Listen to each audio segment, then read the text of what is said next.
Hey, what's up, everyone? Dragon back here, and here to tell you that you should be watching Destroy All Monsters.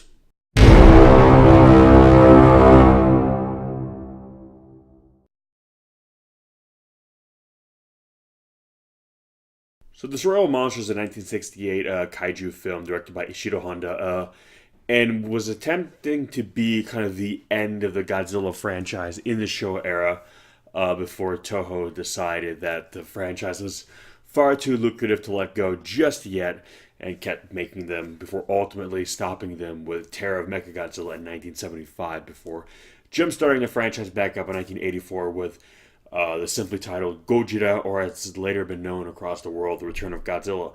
But in 1968, Toho wanted to kind of send the Godzilla franchise out on a bang. They wanted to go very big, very lavish, very, dare I say, even over the top, and basically create a scenario where all the kaiju of the world, and I mean all of them, are basically taken over by an extraterrestrial force that basically wants to use them as weapons of mass destruction, essentially taking the allegory that a lot of them are meant to represent and making it literal, essentially, rather than fighting us with spaceships and, shooting lasers and sending out enemy aircraft to fight our own. They're just going to turn the world's most powerful monsters loose on us, essentially kind of controlling them and basically using direct havoc across the world. And on the surface, it sounds kind of like a very light-hearted monster movie romp. But the film did a really good job. In addition to being a Godzilla film, it had some of the best tokusatsu effects we had seen at the time. You kind of utilizing a lot of Sugaraya's, like, tokusatsu techniques, Sudomation, basically all practical effects. Obviously, this is way before digital. And essentially creating a narrative where humanity is brought to the brink of extinction via an apocalypse. Basically, showing that essentially we have created that which will be our undoing. One of my favorite expressions, and it might even be one I coined myself, is that mankind is the architect of their own destruction. Meaning that if for these invaders to take hold, for this alien race to wipe us out, they've deemed us unnecessary. They have plans for this world, and we're not a part of it. Um, and to destroy us, they don't need to concoct a plan that is all that elaborate, although the idea of controlling the monsters might seem so.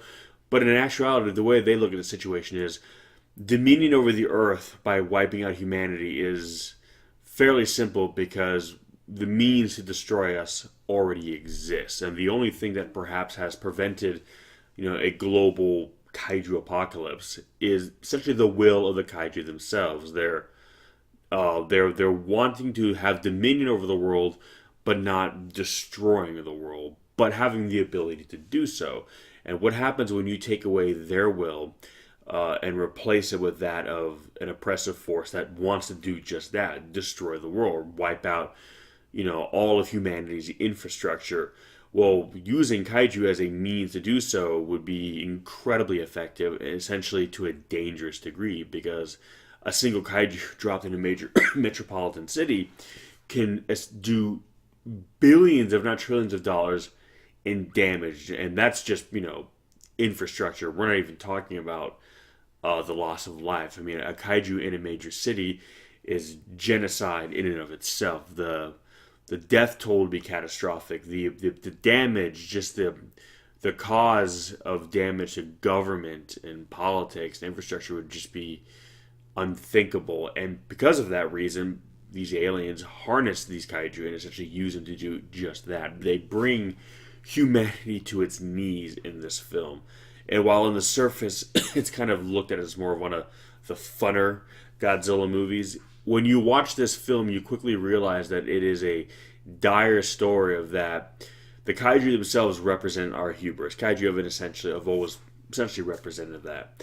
But in this film, it is kind of shown that if left unchecked, if we continue to essentially propagate, the means of our own destruction, one day, quite possibly, someone or something might turn it and use it against us. And the means in which we would be destroyed already exist and have only to be essentially turned on us. That we believe ourselves the masters of our own destiny, when in actuality we are subject to our own whims of destruction, that we can be destroyed by ourselves very easily. Now, translate that into a kaiju film, and that hubris is now a giant monster capable of leveling a city. In that, again, they exist, they are here, and the only reason why we still exist is because they allow it, because they are choosing to let us exist. But again, if their will was suddenly removed from the equation, and the will of something that does not want us here inserted, well, now you have the ultimate instrument of human destruction,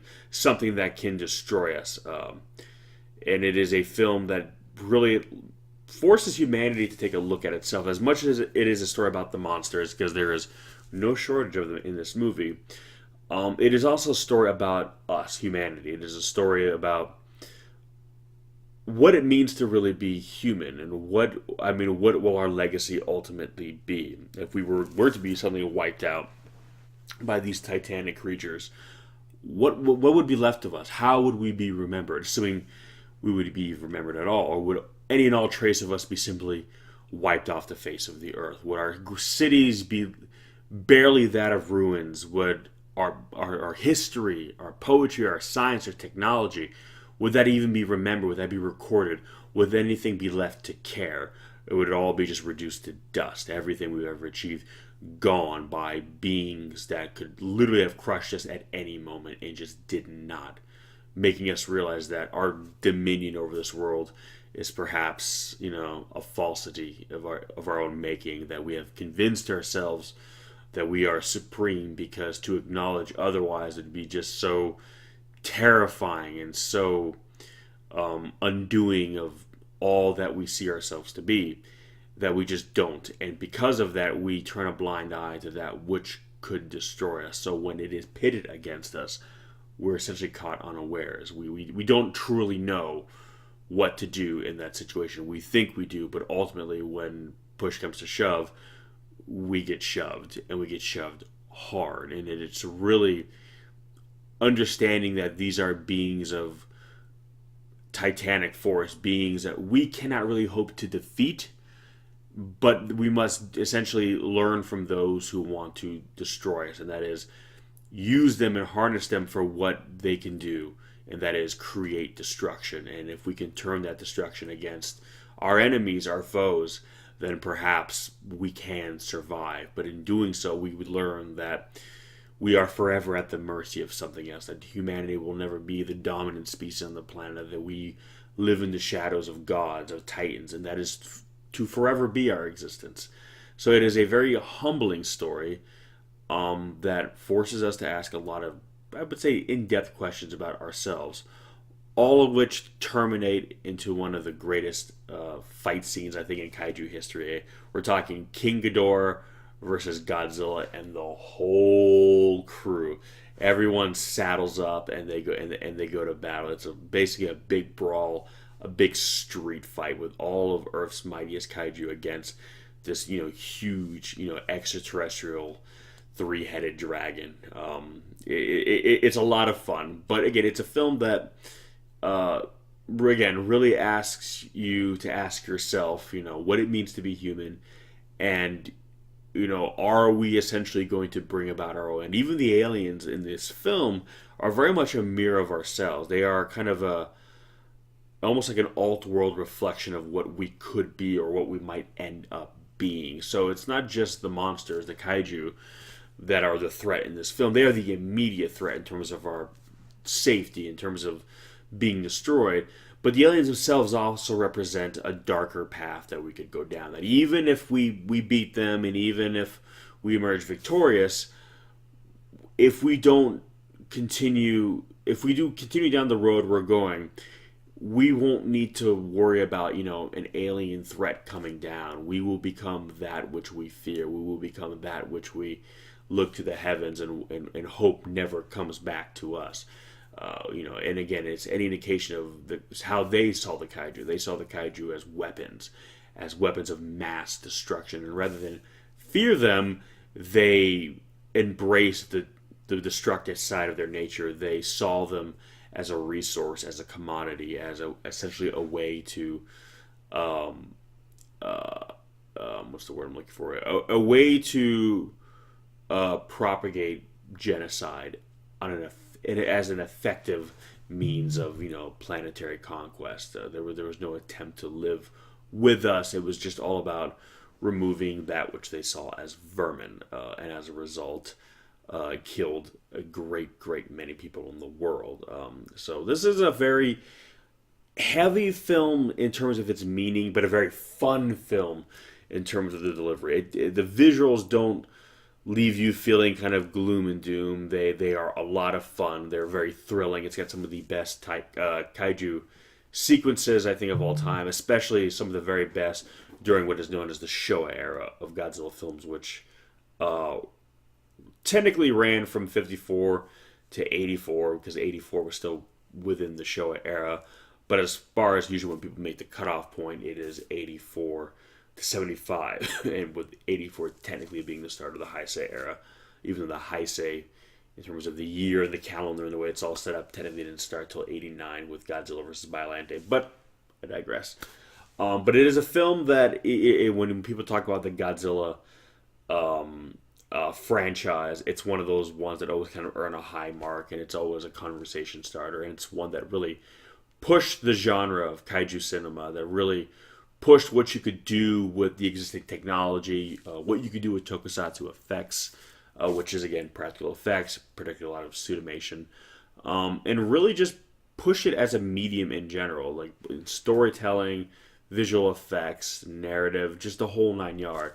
And because this film did so well for all those reasons, and it was such a well-made film, everyone loved it. And then Toho quickly found themselves second guessing the whole retirement thing, realizing that this was still a very lucrative franchise, even though one of the issues they had initially, and one of the reasons why they wanted to retire Godzilla, was because they were fearing that they were running out of ideas. That's why this film also kind of feels a little bit like a kitchen sink movie, where they kind of threw everything in there, all the monsters, big stars, alien invasion, the whole nine yard. They just wanted to just throw it all in there and go out with a bang. But because of that, they made a really awesome movie that everyone really loved, and naturally people want more of that. When people get something that they really like at the movies, they first start like, yes, please, I'll have another. And because studios are not in the habit of turning down money, they really quickly decided that, okay, we're going to keep this going, and had to start devising new stories and new ideas to kind of keep this going for a little bit longer, which they managed to do for the most part. There were maybe a few little hiccups here and there, but some damn good movies came after the fact, and some really cool characters, including like Mechagodzilla.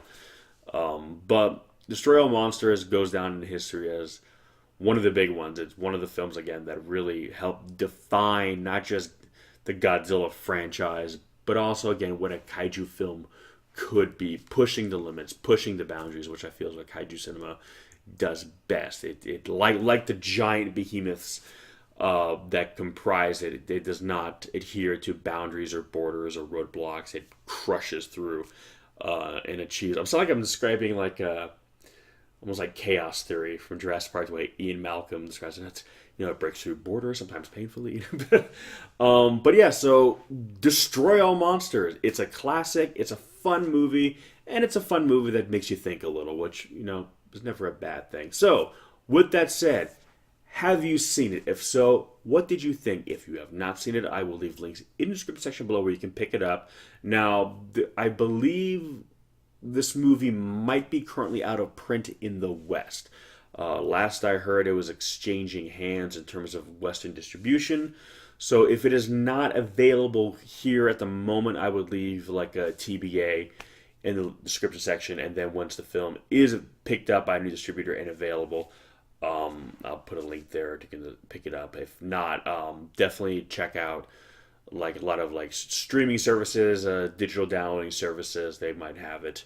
But again, I think it might be in between distributors right now, but I'll double check. But regardless, check the links. If you don't see a link for it there, just check back, and when one becomes available, I will add it so you can check it out and give me some of your thoughts. Because again, for those of you guys who have not seen a Godzilla film, or perhaps just seen a few but not seen this one, I'd be really curious to see what you guys think. Because again, this is a fun one, and this is one that I think is really enjoyable to watch and it's a proper epic, if I do say so myself. But anyway, guys, thank you so much for watching, and as always, I will catch you in the next one. Peace.